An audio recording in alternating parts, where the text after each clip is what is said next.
Now, what you see here, this is a low-end Rolex. Basic, classic. Runs you about $5,000. Now, there are models that go up from there. But for a really good Rolex, you're looking to spend upward to $15,000 to $100,000.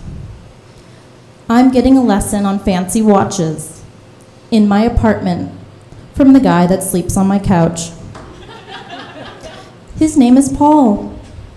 My boyfriend at the time, Ben, met Paul at the methadone clinic.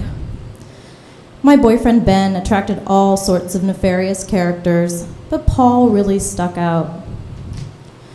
My dear Ben and I had been together for a few years. He had that black slick back hair, always wore a black band t-shirt, black Converse. He had looked the same since he was 15, and I was still going through my boys with tattoos and hardcore drug addiction phase that I would eventually grow out of. Back to Paul. He drove a convertible BMW. He was tall and handsome, tan, yet a little gaunt. He was always clean-shaven and well-dressed. His style was similar to the preppy bad guy in 80s movies. Paul was about 45, but could pass for 35. Heroin will do that to you, kinda like formaldehyde. He wore chinos and polo shirts. He always had a Canon or a Nikon around his neck and a Rolex on his wrist. I once asked him if he loved to take pictures. Are you kidding me? This thing doesn't even have film in it. It's expensive. It makes me look rich. It was all about the grift. Paul grew up in La Jolla, a rich kid in the 80s.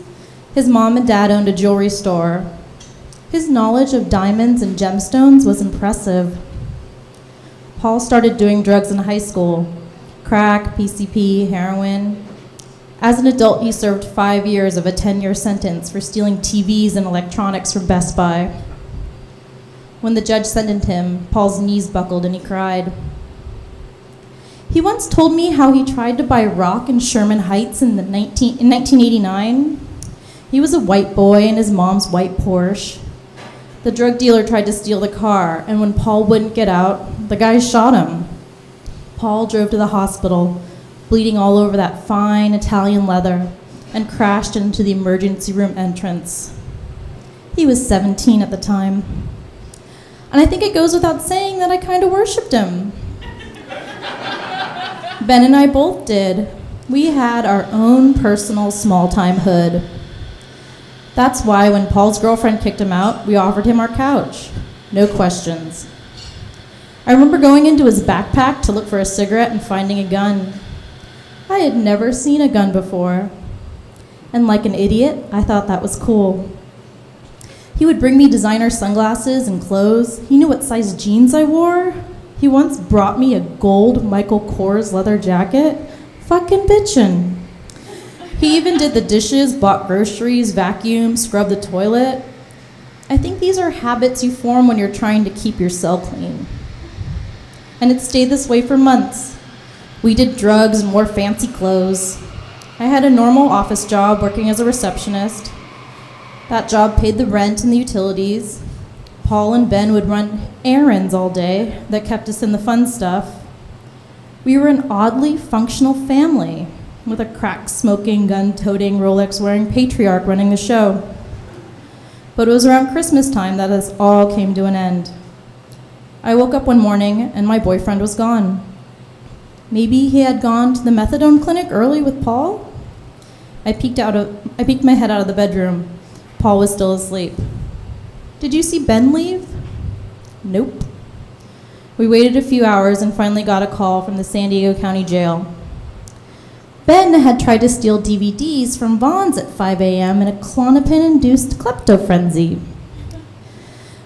Obviously, in order to steal DVD from Vaughn's properly, you need another person. One person would grab a basket, load it up with DVDs, throw a roll of tinfoil in, plus a large bag of potato chips to hide the DVDs. Then you would take that basket to the bathroom and throw everything in the trash can and leave the store.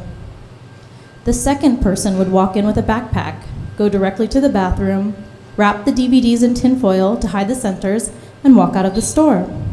Therefore, the first person seen on video with the DVDs isn't really stealing them. They leave the store empty-handed.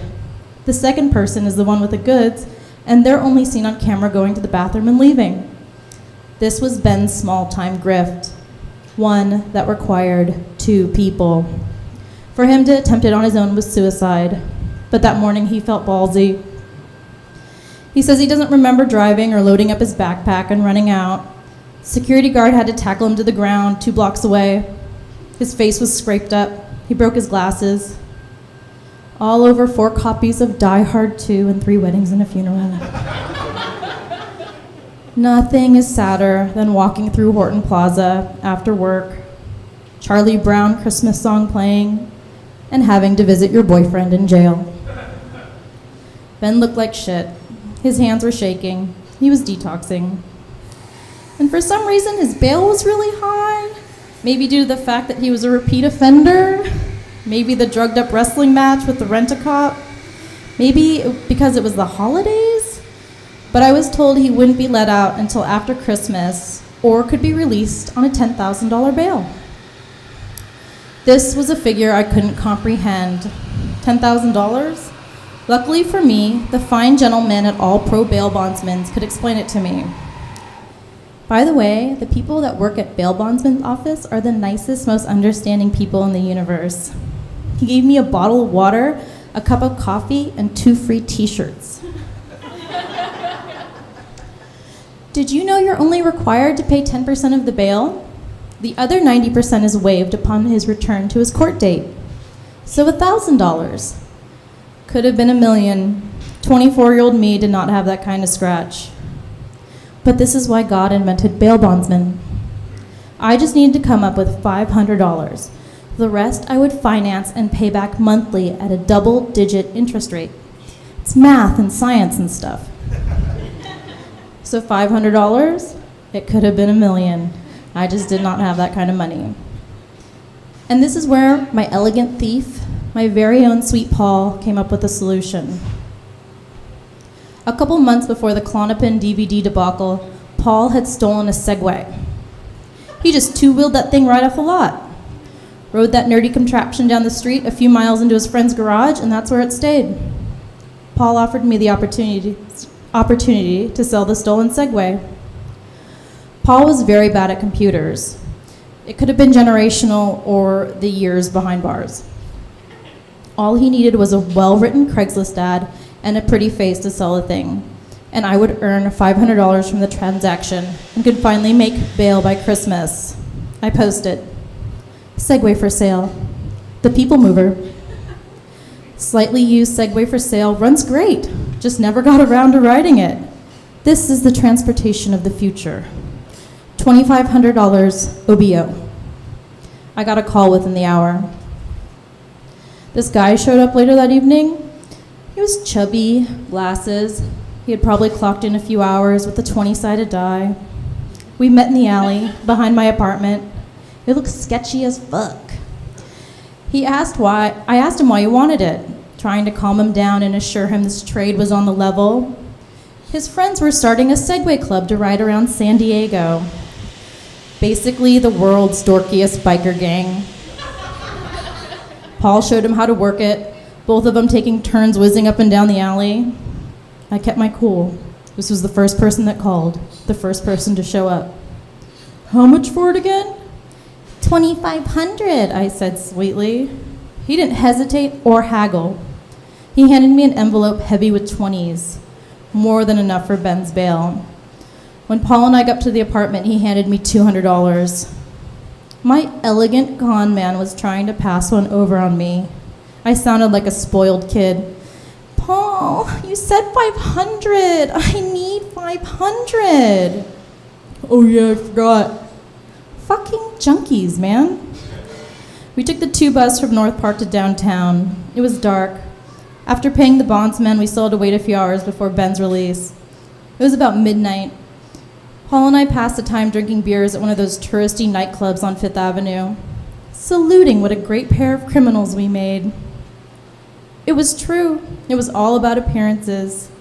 He told me I was dangerous, sweet, charming, and beautiful. He bought me drinks and told me I could run the world. I imagined diamond heists and bank vaults and fake passports and jet planes, pink mansions and clawfoot tubs. After New Year and Ben's return, we had to kick Paul out. His crack habit had gotten out of control.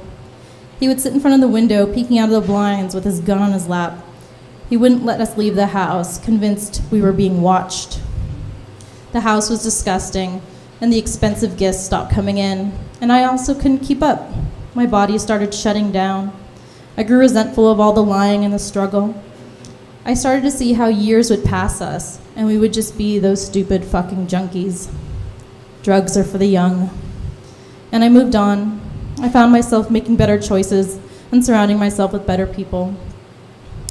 A few months later, rumor has it Paul was picked up by the cops. They arrested him for breaking into houses and multiple thefts. And one piece of evidence was some random surveillance video of a man effortlessly riding a Segway off a dealership lot, Rolex glinting in the sun. Thank you. That was Suzanne Hoyem.